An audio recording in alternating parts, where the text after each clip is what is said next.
My name is Derek Schuster. I'm calling the Boston Region MPO UPWP Committee meeting to order. As far as virtual meeting guidelines are concerned, all participants will join the meeting with muted microphones. Please rename yourself to include your first name, last name, and affiliation. Participants can mute and unmute themselves. To participate in the discussion, please select the raise hand function. Find this by clicking either on the participants button at the bottom of the screen, and a window will pop up with a raise hand button at the bottom, or the reactions button in the toolbar. The chair will then call on participants. If you are on the phone, you can use *9 to raise your hand. If you have any technical difficulties, please contact Matt Archer via the chat box or email marcher@ctps.org or dial 857-702-3708. I'd like to read an accessibility statement. This meeting is being recorded. This meeting is accessible to people with disabilities. Zoom products are compliant with exceptions with the following standards: Web Content Accessibility Guidelines 2.1 Level AA Standards and Revised Section 508 Standards. If you require any additional accommodations in order to participate fully in this meeting, again, please contact Matt Archer of MPO staff at marcher@ctps.org or dial 857-702-3708. Thank you. Again, my name is Derek Schuster from MassDOT. I am the chair of this committee. I'm going to now take roll call. Do we have anyone from MAPC here? I just let Eric in. Oh, okay. Well, now Eric is here. From Town of Arlington. This is Daniel Amstutz, Senior Transportation Planner, Town of Arlington, MPO member. Good morning, Dan. Do we have anyone from City of Boston?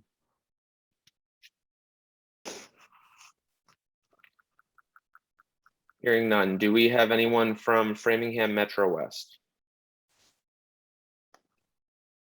They're not going to be able to make it today. Okay.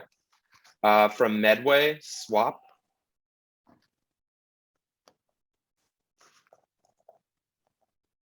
From Newton, at large city. Yep, Nicole Friedman representing Mayor of Newton. Hello. From Norwood, Trick or NVRC. Steve Olenoff representing the Trick subregion. Hi, Steve. Somerville. Good morning, Tom Bent, City of Somerville, representing Mayor Joe Curtatone and the Inner Core. Good morning. And from RTAC? Hunter Diggins, Advisory Council here. Thanks. All right, thank you. It does appear we have a quorum. All right. The first item on the, or the next item on the agenda is public comments. If any member of the public would like to comment, please speak now. If you have written comments, they should provide a copy to staff by email at sjohnston@ctps.org. Are there any members of the public who'd like to make comment at this time?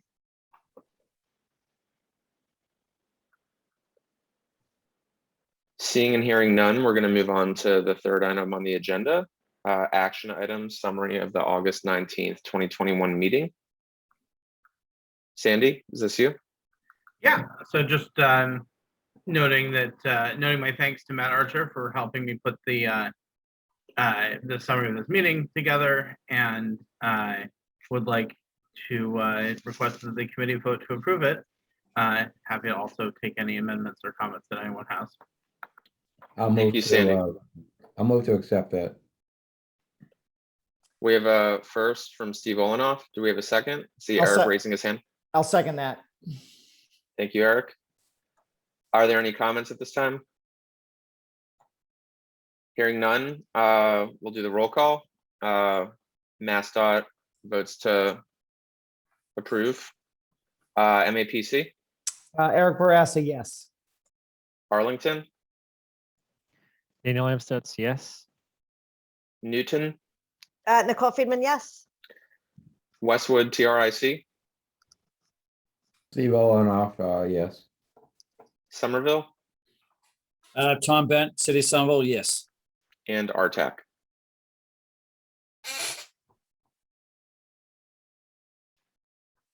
Leonard Diggins, yes.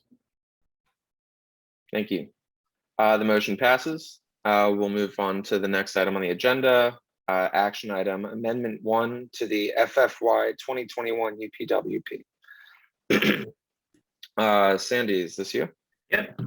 All right, good morning. So I think you are all familiar with this content, but today we're asking you to vote to recommend that the MPO endorse Amendment 1 to the current or federal fiscal year 2021 UPWP. You voted to recommend that the MPO release this amendment for public comment on August 5th, and they did so. It has been out since then through August 25th, Wednesday, for a 21-day public comment period. I want to make just very clear, this is the current document governing the MPO's budget through the end of federal fiscal year 2021. That is the end of this month, not the 2022 UPWP that was just endorsed at the last MPO meeting on August 19th. During the 21-day public comment period, we received one comment on this amendment from the Conservation Law Foundation. That comment is posted to the meeting calendar. CLF points out that the amendment reallocates money away from the Transportation Equity Program because staff have not had an opportunity to expend the program funds, and expresses CLF's disappointment at the reallocation despite the reality of the significant remaining needs relating to equity in the Boston region. In terms of what else is covered in the amendment, it contains changes to the UPWP requested by MPO staff for the fourth quarter of fiscal year 21, reflecting changing needs, staff resources the years unfolded, as well as a minor content modification from MPC. You may recall there are a couple of accompanying materials to help explain the amendment, and we're going to put a table up on the screen, Matt, if we could go to that slide that contains a summary of the changes. There's also a short memo summarizing the process, reasoning, and need behind this amendment, and then an updated version of the FFY 2020 UPWP as it would be if this amendment is endorsed. Should you vote to send this to the MPO and the MPO votes to endorse it, it'll go to FHWA via MassDOT for a quick review. So I'm happy to take any questions at this time, as are other MPO staff, if you have content questions. And if you don't have questions, then we request that you vote to send this over to the MPO for their endorsement of the meeting later today.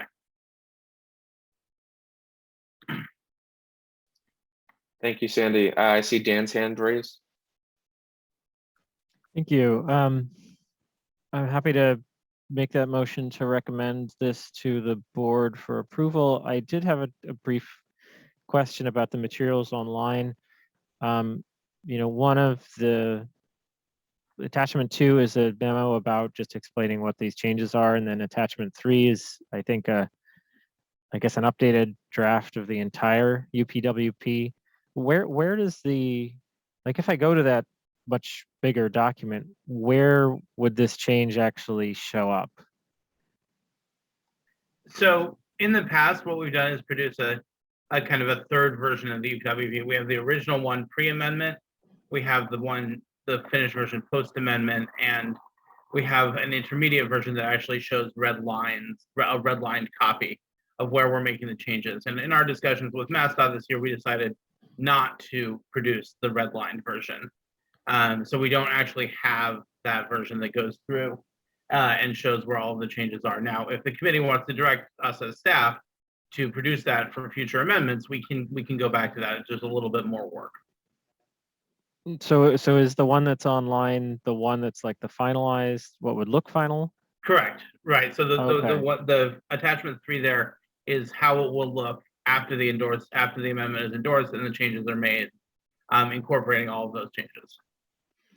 Okay, I guess, yeah. So I guess my question is mainly like, if I look at the big document, I'm not really sure how to tell what's changed, and maybe that's why you had a redlined one. But so I understand if you put the memo and the document together, you can kind of figure that out. But that was just my comment about like when you're actually, it's like, oh, okay, I'm gonna look at the big document, but I don't actually have a I don't know. Anyway, that's what I'm just thinking of in terms of guidance for somebody that's actually like trying to see, well, where does this actually show up in the big UPWP versus the memo, which has the, you know, the concise version of it. So that's just my like trying to figure that out. For sure, and I'm happy to talk about different ways to do this in the future. The other thing I would point to is the project ID column in the table there, which is also included in the memo. That's kind of the key to unlocking everything in the document. So if it lists the project ID and how much it's being modified by, you can then search for that project ID within the document, and it'll show you how, you know, you can find all the different details about that project. Okay, I see. Thanks. Thank you. We had a motion from Dan. I see Eric's hand raised now. I will second that motion to approve this to send to the full MPO board. Okay, thank you, Eric. Stephen, excuse me.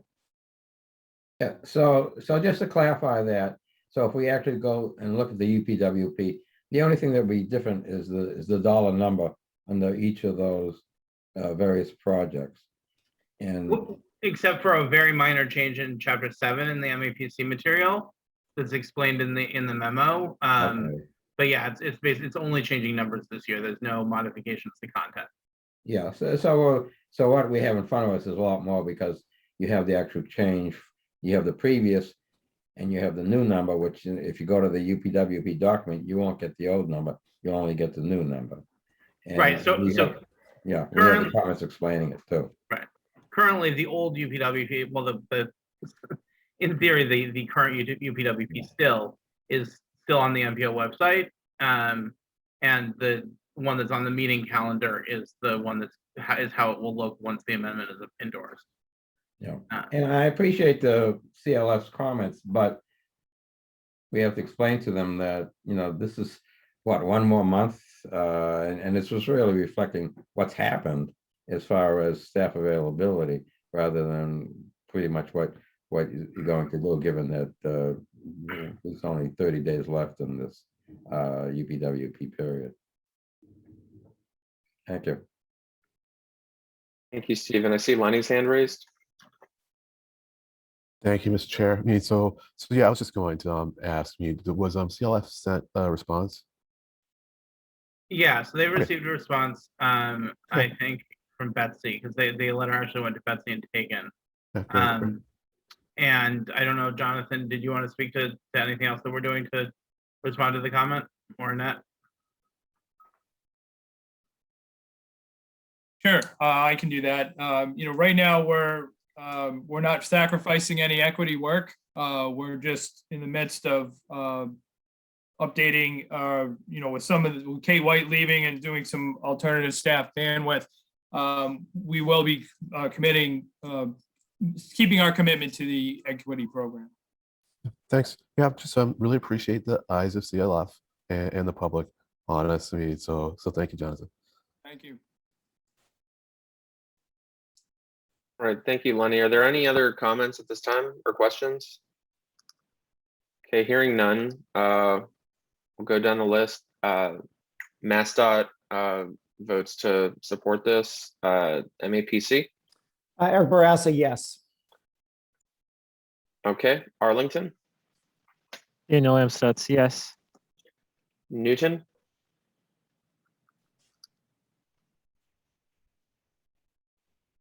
Yes, sorry, I find the mute so hard to find. Thanks. Westwood, TRIC. Steve Olenoff, Trick Subregion, and I'm from Westwood, but I'm representing Norwood today in this meeting. All right, I'll stick to Trick in the future. Was that a yes or no? Oh, yes. After all that, yes. Thank you. Somerville. Tom Benton, City of Somerville, yes. Okay, and RTAC. Leonard Diggins, yes. All right, the motion passes. Next item is members' items. Are there any reports or notices by MPO members, including regional concerns or local community issues at this time that anyone would like to share?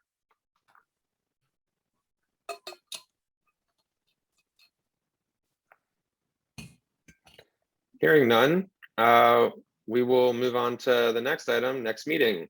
When's our next meeting? We do not currently have a formal need for a next meeting for quite a while.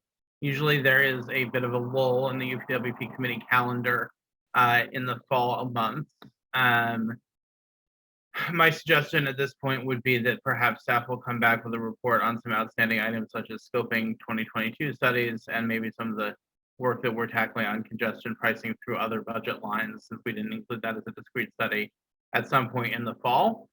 I don't know if anybody else has something that, committee members have something they would like to bring up to have as a meeting in the future.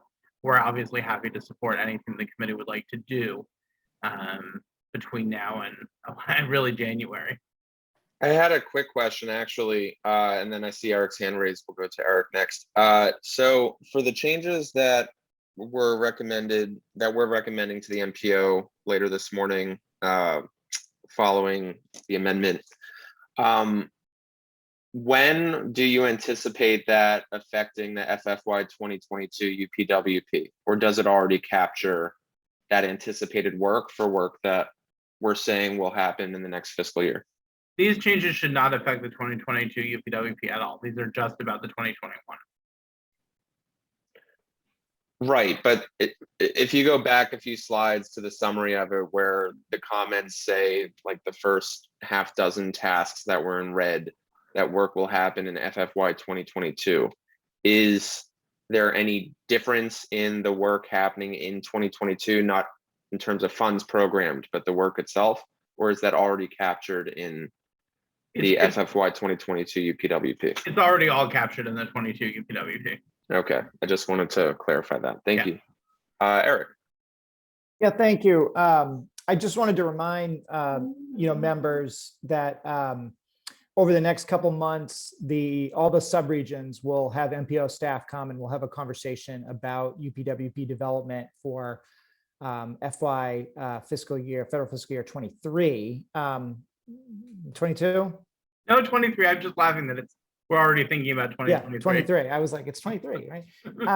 And that's just a great opportunity. If all of you want to participate in your respective, sub-regional meeting and hear what, folks have to say and bring any perspective to that would be great. Sandy, do you know, have all those been scheduled yet? I believe some of them have. We're having a meeting tomorrow internally to talk about it. Okay. So can but we I send don't think all of them have yet. Can we send maybe an email out with like the schedule for when those are, just so folks on the committee know if they want to participate?